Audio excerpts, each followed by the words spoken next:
This lesson begins with perspective. After 2 weeks in Iowa, followed by 3 days in Colorado, I've traveled back to Iowa to continue living with my dad for now.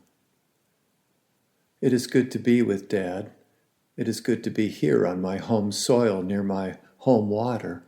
I had planned a long reconnecting to this land pilgrimage for last May and June.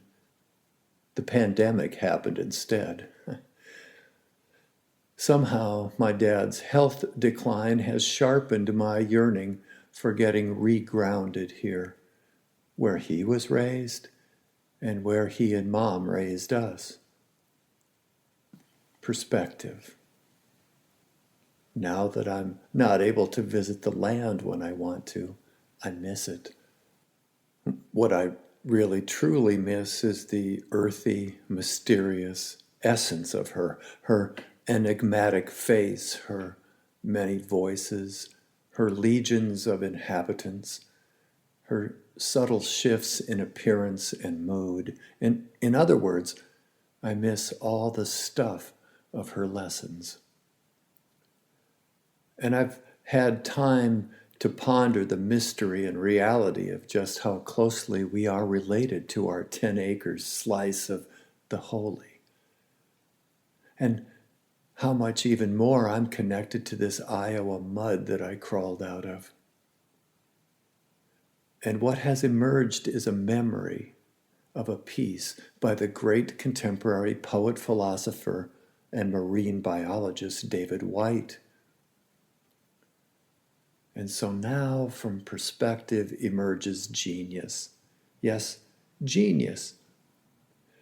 In his outstanding book, Consolations, the solace, nourishment, and underlying meaning of everyday words, White's essay on the word genius offers some eloquent hints about the connective tissue between the utterly unique genius of each particular landscape and the unique landscape of each human soul. Here are White's first 2 paragraphs about the word genius. As you listen, imagine first the land. Then imagine yourself, your own genius. And I quote, "Genius is something we already possess. Genius is best understood in its original and ancient sense, describing the specific underlying quality of a given place, as in the Latin genius loci, the spirit of a place. It describes a form of meeting, of air and land and trees, perhaps a hillside, a cliff edge, a flowing stream, or a bridge across a river. It is the conversation of elements that makes a place incarnate, fully itself.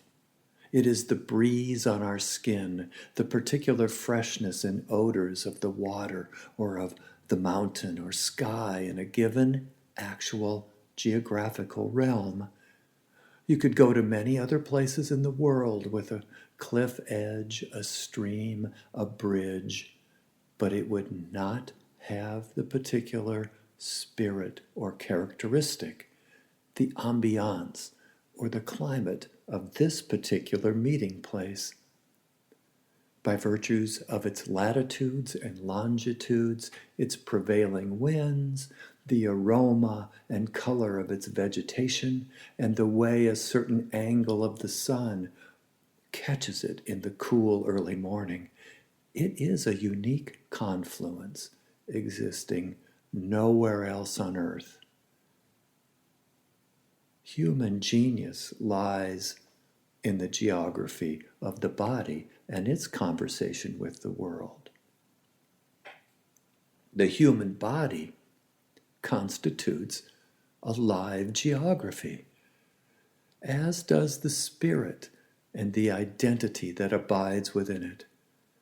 To live one's genius is to dwell easily at the crossing point where all the elements of our life and our inheritance join and make a meeting. We might think of ourselves as each like a created geography, a confluence of inherited flows. Each one of us has a unique signature inherited from our ancestors, our landscape, our language, and beneath it, a half-hidden geology of existence. Memories, hurts, triumphs, and stories in our lineage that have not yet been fully told. Each one of us is also a changing seasonal weather front, and what blows through us is made up not only of the gifts and heartbreaks of our own growing, but also of our ancestors and the stories consciously and unconsciously passed to us about their lives. End quote. And now, finally, imagine the sacred conversation, the convergence of your genius with the surpassing ancient genius loci of the land. Pretty cool, huh? Yes. Amen.